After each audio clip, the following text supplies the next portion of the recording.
mwaka wa 2019 mu Rwanda hari inka miliyoni 1,390,000. Iyi ni imibare y'ikigo cy'igihugu gishinzwe ubuhinzi n'ubworozi RAB. Muri izi nka 41% zari inka z'inyarwanda, 43% zikaba inka z'ibyimanyi zikomoka kuri imwe y'inyarwanda n'indi y'inzungu, naho 16% zikaba inka z'inzungu zuzuye.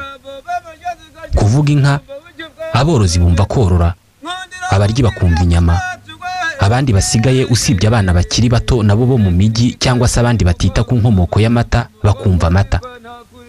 Uyu munsi ku isi yose habarwa inka miliyari 1,500,000.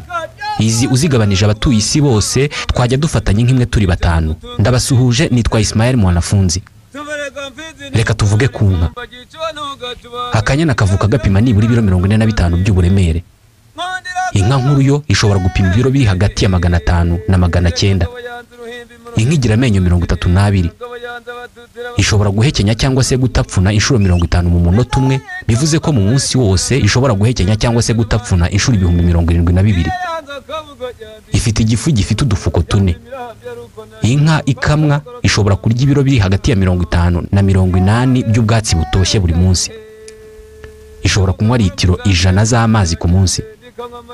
Imfizi imwe ishobora kubyara inka 200,000 mu buzima bwayo bwose. Mu mwaka umwe ishobora kuganga toni 10 z'amaganga. Inka zisinzira amasaha ane yonyine mu masaha 24 agize umunsi. Ubwo tuvuze kuri amwe mu makuru y'ingenzi yerekeye imiterere y'inka, reka noneho tuyivugeho mu buryo burambuye. Inka ziratekereza. Zitekereza iki? Ubwenge bwazo bungana iki? Amata zikamwa avahe, ziyakora zite? Zibana zite hagati yazo mu rwuri, zibana zite n'abantu? Zigira ubuyobozi. Mbere yuko dusoza iki kiganiro, turaza kuvuga ku ngingo irebana n'ubuzima mu gice gitegurwa na Minisiteri y'Ubuzima ibinyujije mu kigo cyayo gishinzwe ubuzima RBC. Waruzi ibikorwa by'isuku iranga umubyeyi utwite, uwonsa, nikwiye kugirirwa umwana ukivuka. Ikaze.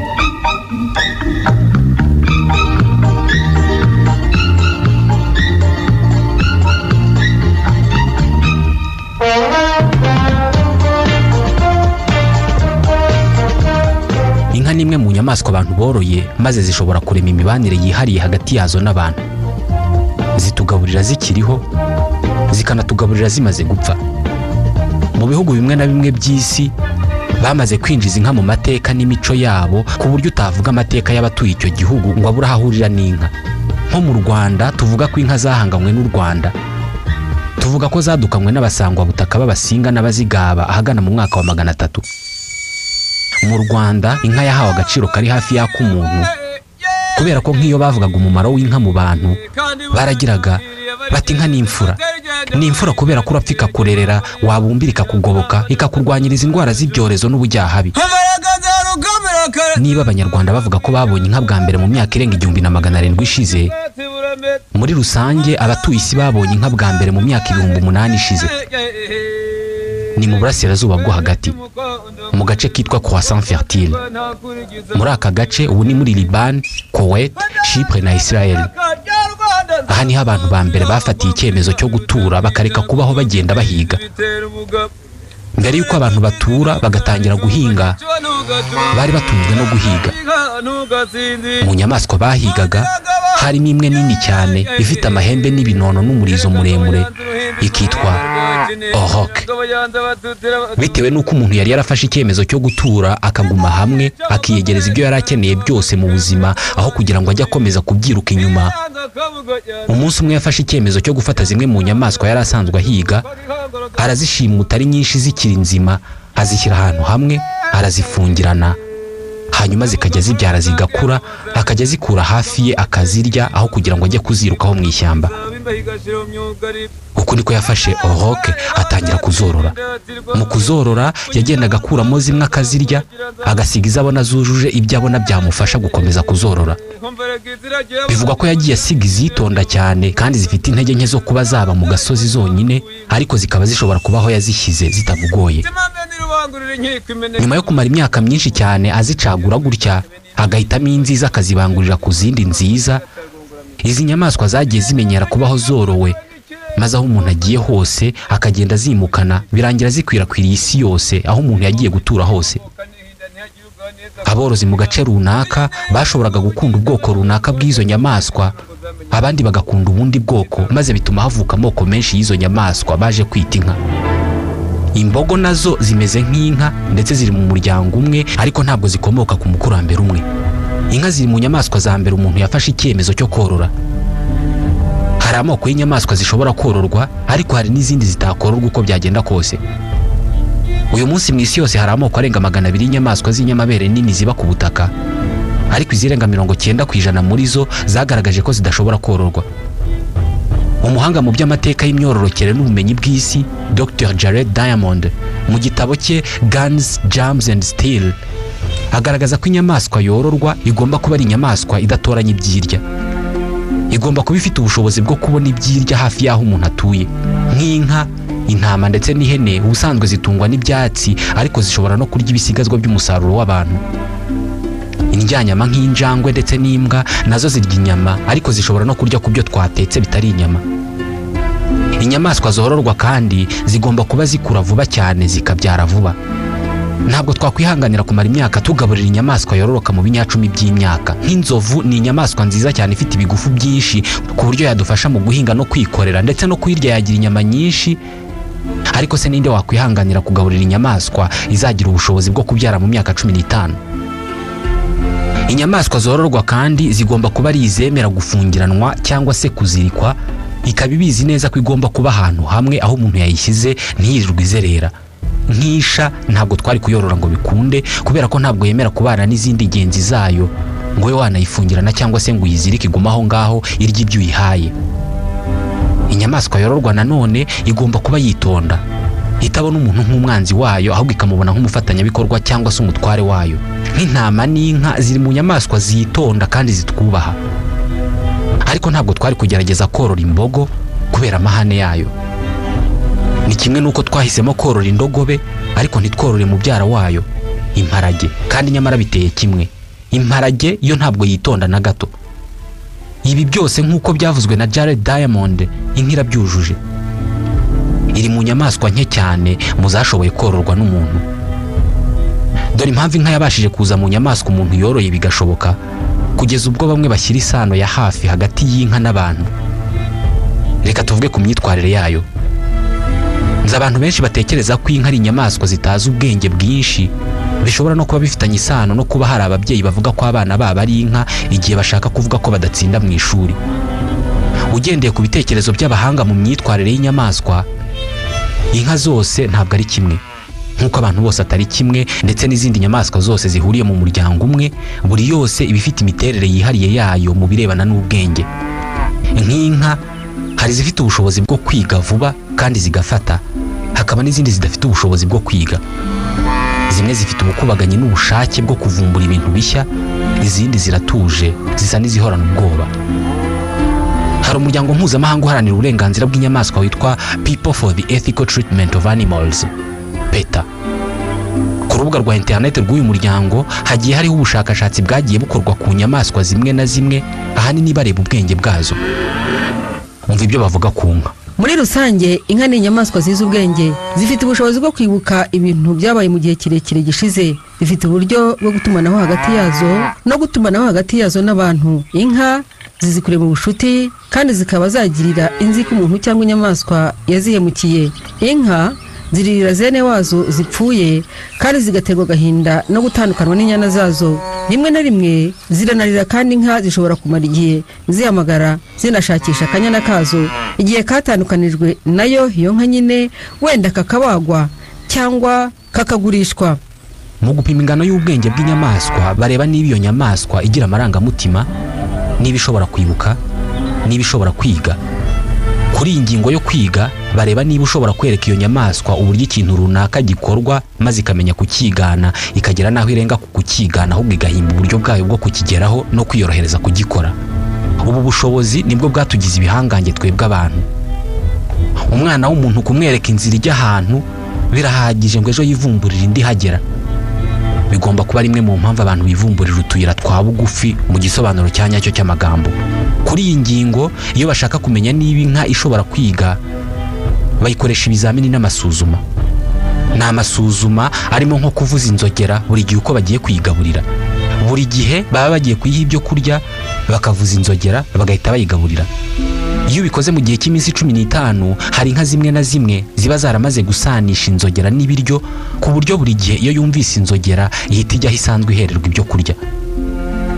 Ifite amaso ateye kuri buri ruhande rw'umutwe, ku buryo ifite ubushobozi bwo kureba muri dogere 320. Ahangaha ni hafi kureba uruziga rwose. Ishobora kuzengurutsa amaso yayo hafi kwireba ku murizo. Ifite imboni nini cyane, kandi ijisho ryayo rishobora gukurura ingano nini y'urumuri kuturusha. Nk'izindi nyamaswa zose zahoze ari iz'agasozi, ifite ubushobozi bukomeye bwo kurebera kure ukwinyeganyeza kw'ikintu runaka cyangwa se inyamaswa runaka, no kumenya umuvuduko gifite, ikamenya uko ifata ingamba z'ubwirinzi. Inka iyo ibonye abantu cyangwa se indi nyamaswa ikaba itabizeye, ifite ingano y'intera ishyira hagati yayo nawe cyangwa se hagati yayo n'iyo nyamaswa. Iyo aho ibiri isa n'ica uruziga, utagomba kurenga uyisatira. Iyo ntera cyangwa se urwo ruziga niyo warurenzaho metero 1 cyangwa se intambwe 1 uyisanga, ihita iguhunga. Buri nka izi ingano y'iyo ntera. Ni nk'uruziga ibirimo washaka kurwinjiramo ikaguhunga. Mu kwimira inka cyangwa se mu kuziyobora, hari intera ugenderamo iri hagati yawe nazo, maze zigahindukira cyangwa se zigahunga, bigatuma zerekeza mu cyerekezo zishakamo. Ibi abashumba barabikora cyane, nubwo wenda bashobora kuba batazi ko buri nka igira intera ibirimo ikumva ifite umutekano kubera ko utayegereye cyane. Inka ifite amazuru ahumurirwa cyane, kandi zikumva impumuro nshya cyane cyane y'inyamaswa zishobora kuyigirira nabi. Buri nka igira impumuro yayo, ari nayo mpamvu inka zimenyana hagati yazo. Inka imwe ishobora kumenya impumuro y'inka 70 zitandukanye. Buri imwe muri izo 70 ikaba izi uko ihumura ku buryo itayitiranya n'indi. Ni nk'uko natwe tuzi amazina y'abantu, buri wese ukawuzi izina rye ukaba utamwitiranya n'undi. Impumuro ya nyirinka cyangwa se umushumba wayo yohereza mu bwonko bw'inka ko irinzwe, nta kibazo ishobora kugira, mu gihe impumuro y'umuntu mushya yitera umuhangayiko n'impungenge. Mu gutumanaho, inka zikoresha ubwoko bw'amajwi atandukanye z'ubwazo zishobora kumenya, ariko n'aborozi barayazi. Niyo mpamvu hari ibyitwa kuvumera cyangwa se kwabira bisanzwe. Mu gutumanaho hagati yazo kandi, zikoresha imibiri yazo zigakora ibimenyetso runaka.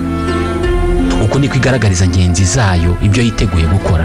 Iyo icuritse umutwe, amahembe ikayerekeza imbere, ubwo ibifite uburakari yiteguye kurwana.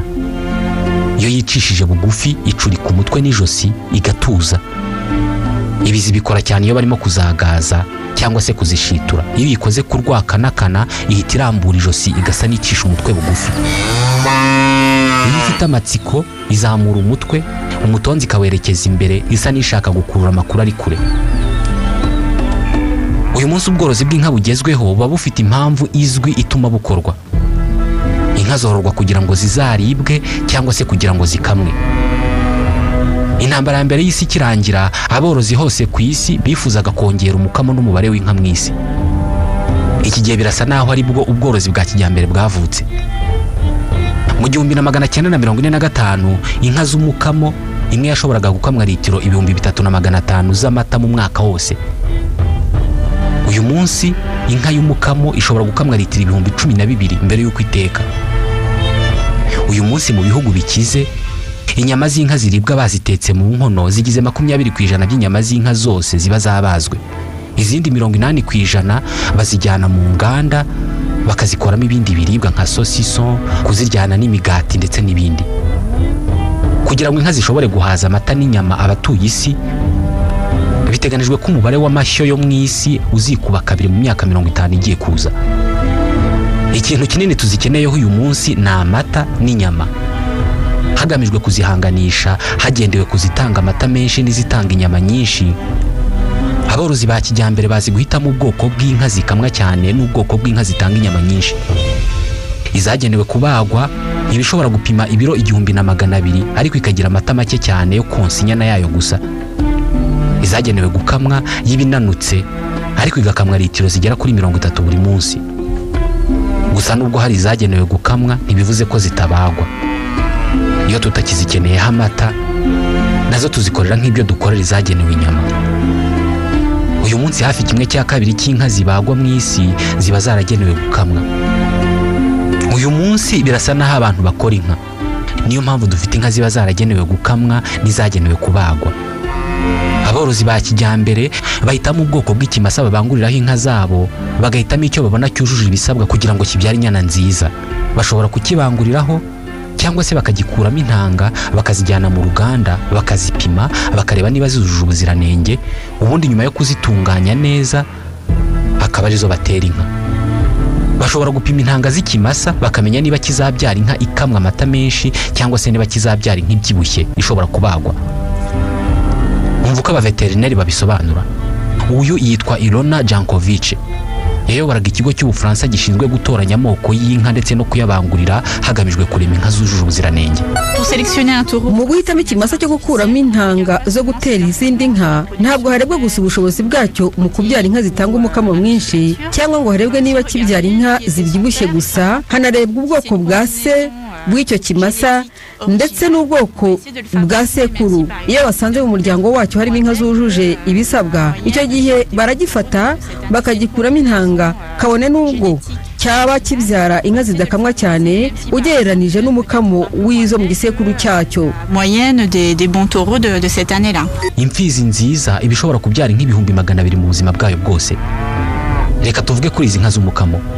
Ubwoko bw'inka y'umukamo izwi cyane kandi iri hose ku isi ni yitwa Primalstein. Ni gute izi nyamaswa zikora amata? Inyamaswa zose z'inyamabere zikora amata. Kugira ngo imibiri yazo ikore amata ziba zigomba kubyara. Iyi nka ikimara kubyara, kimwe mu bice bigize ubwonko bwayo cyitwa hypophyse gihita kivubura mu maraso yayo ubwoko bw'umusemburo uva mu bwonko ukanyura mu mitsi ugenda mu maraso ukagera mu icebe. Icebe abazi iby'inka bazi uko riteye. Riba ririho amabere 4. Buri bere muri ariya 4 y'inka riba rifitanye ihuriro n'urwungano ruri hejuru mu icebe. Urwo rwungano ruba rugizwe n'utunyangingo wakwita mvubuzi, cellule secretrice.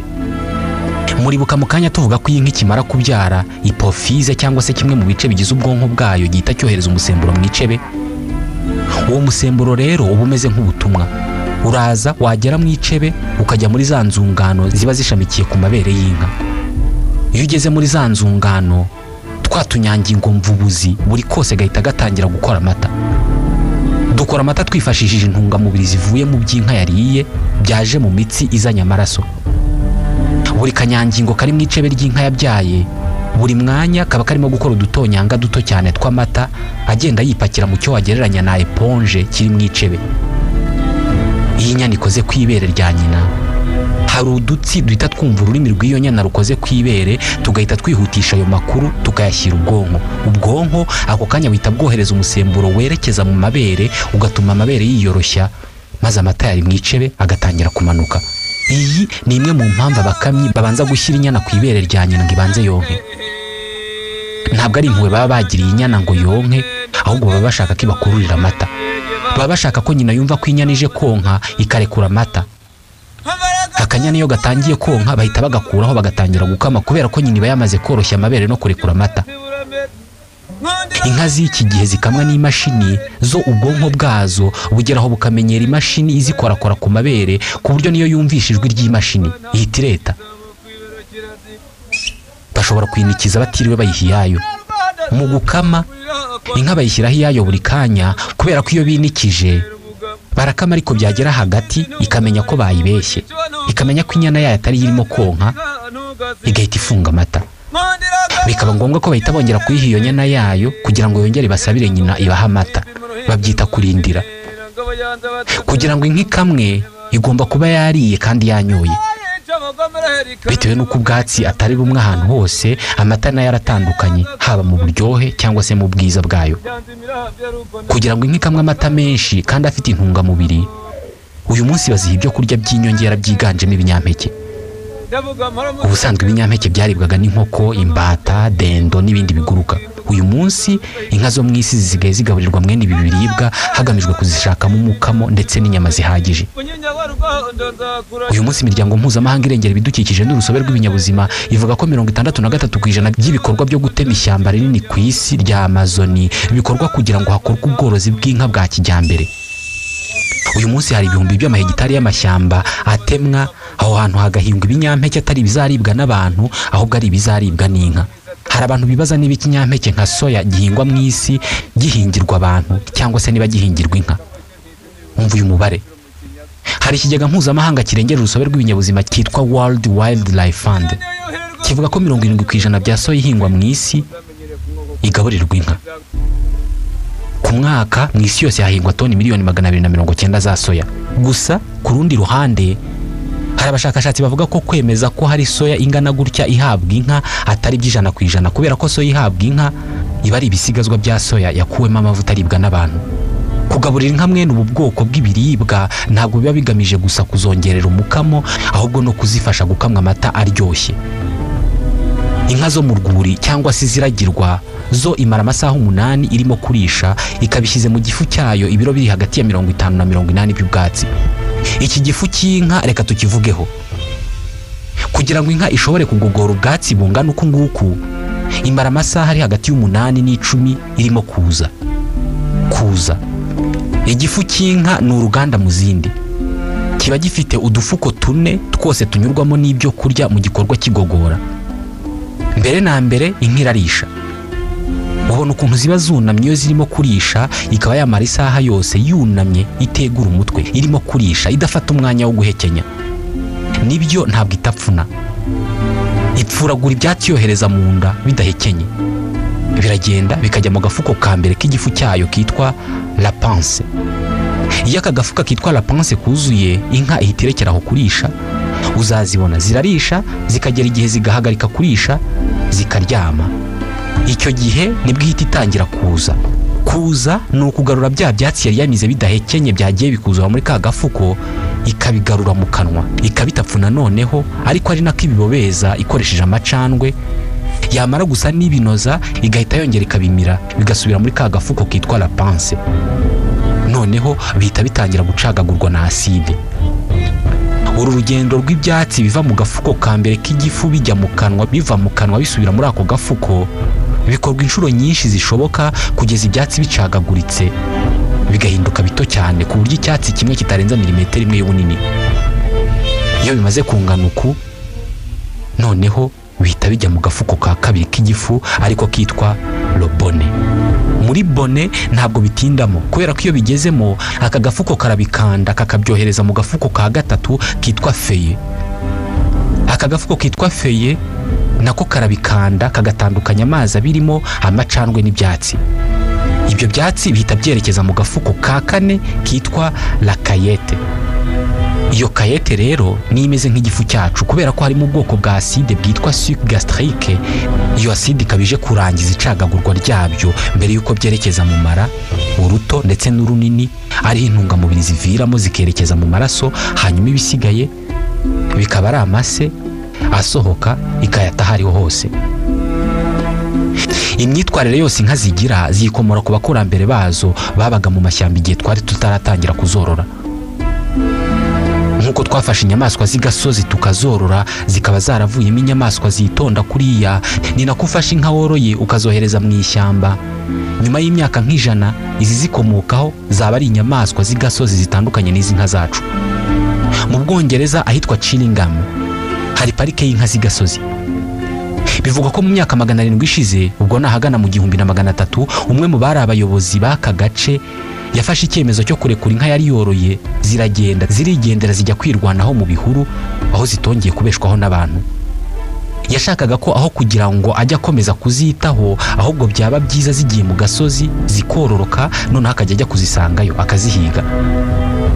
Uyu munsi iyi parike ya Chillingham iri muri parike nke ziri mu isi zirimo inka z'igasozi. Ubuzima izi nka zibamo bugaragaza ko inka zabagaho mbere yuko dutangira kuzorora.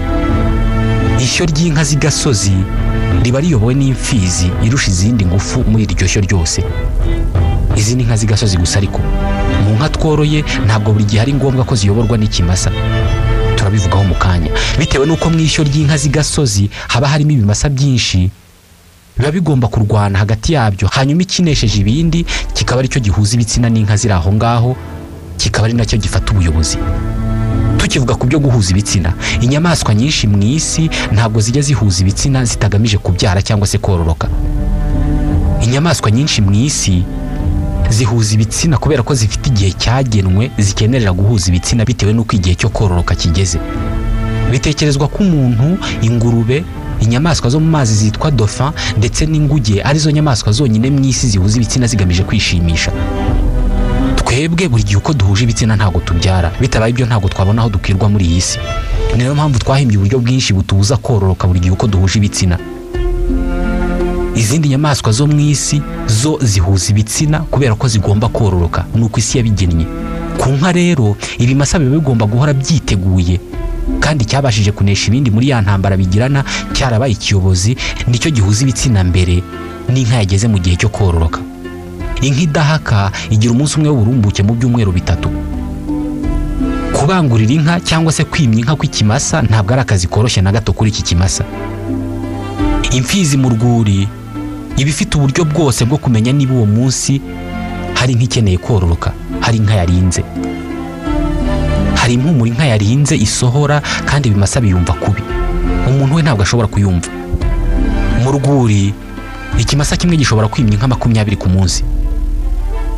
Ku bantu bagiraga imfizi batiza ku mafaranga, aya ngaya ashobora kuba ari amafaranga menshi ku munsi umwe. Kugira ngo ikimasa kibe kimije inka ibe yanahaka bigisaba nibura amasegonda 10. Inka yimye ihaka amezi 9. Ku munsi wo kubyara, mu gihe irimo kubyara, ubwonko bwayo buvubura umusemburo witwa oxytocine. Hari abawita umusemburo w'urukundo. Oxytocine ni umusemburo uha inyana ivutse impumuro yihariye ku buryo nyina izajya yimenya ubuzima bwayo bwose. N'iyo nyana ikuze ikahinduka inka nkuru, nyina izajya yibuka ko ariyo yayibyaye buri gihe. Inka ni inyamaswa yitonda, ariko nk'abandi babyeyi bose ishobora guhinduka inyamaswa y'inkazi igihe hari igishatse kugirira nabi inyana yayo.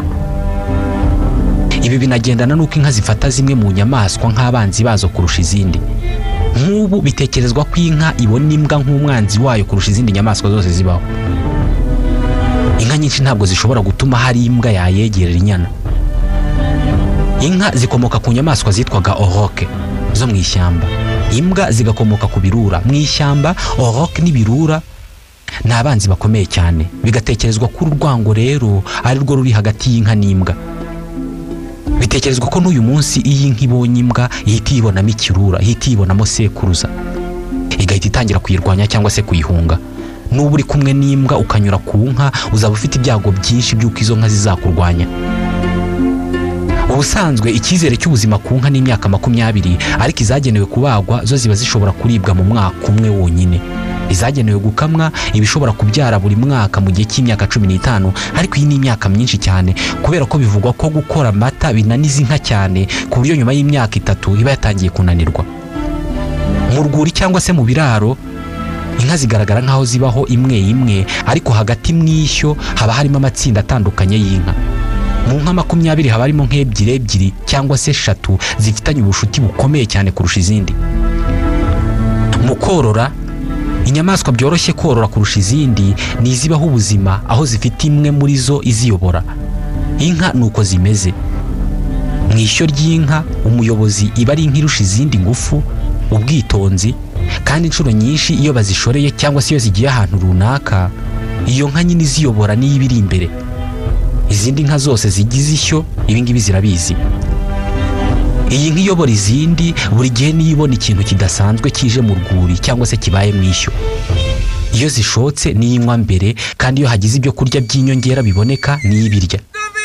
Inka iyobora izindi ntabwo ari ngombwa ko ibizi kurwana kurusha izindi. Iyo zibonye hari imwe muri zikunda kurwana zirayitinya cyane, kandi kuyitinya ntabwo ari ikimenyetso cyiza. Ntabwo ziyubaha ngo ibe yaziyobora. Inka zishobora kumara amasaha 10 ku munsi zirisha, zizerera mu rwuri. Abashakashatsi mu by'imibanire y'inyamaswa bafashe utwuma tugaragaza amerekezo maze batwambika inka ziri mu rwuri mu gihe cy'iminsi 10. Muri icyo gihe basanze iyo ziri mu rwuri ziba ziri mu matsinda ahorana ku buryo usanga hari nk'ebyiri zifitanye ubushuti zihorana, aho imwe igiye indi ikahajya yajya kona ikayikurikira, kimwe n'uko ushobora gusanga hari imwe ya nyamwigendaho itagira ikigare na kimwe, yibera yonyine ntigire ikurikira, ikarisha ukwayo, zayisanga hiri bikarishanya, zagenda yigakora ibyayo. Ni inyamaswa tworoye kuva mu myaka irenga 10,000 ishize. Twamaze kuzinjiza mu buzima bwacu ndetse twarazimenye cyane. Tuzi ibyo zirya n'ibyo zitarya, tuzi ibyo zinywa, tuzi indwara zirwara, tuzi kuzivura, tuzi kuzikingira ndetse tunazita amazina. Tuzi neza ko tuzikunda, ariko mu kwitegereza neza dushobora kuba tuzikundira ibyo ziduha. Hari abantu boroye inka bamara imyaka myinshi bazirinda kuvunika, kurwara, kwicwa n'inzara, kandi ubuzima bwose bakabumara bazirinda urupfu, ariko bikazarangira aribo baziyiciye cyangwa bakaziha abajya kuzica. Ibi niko bigenda mu guhitamo korora itungo runaka. Korora biba bisa naho umworozi n'iryo tungo bagiranye amasezerano.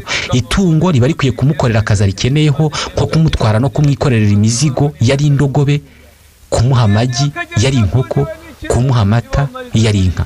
Umworozi nawe aba agomba kugaburira iri tungo, akarivuza kandi akaririnda ibishobora kuryica byose kugeza aho ryiciye.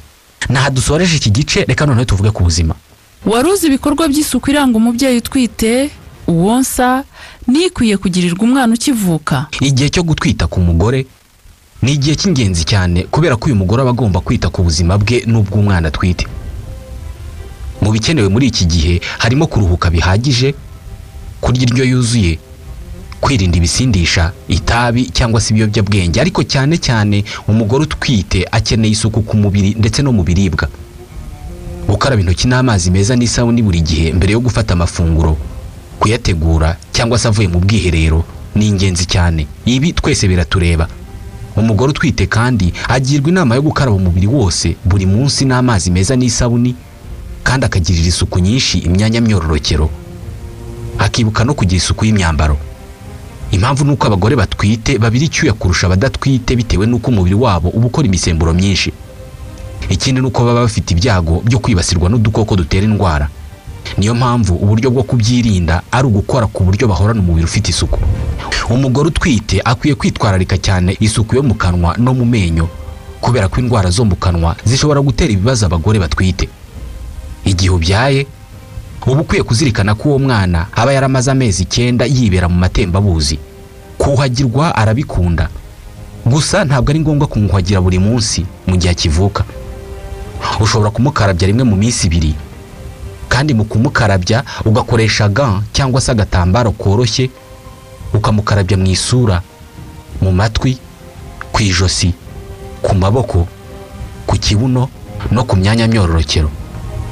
Umwana ukivuka ushobora kujya umukarabya nta sabuni cyangwa se ugakoresha isabuni idahumura.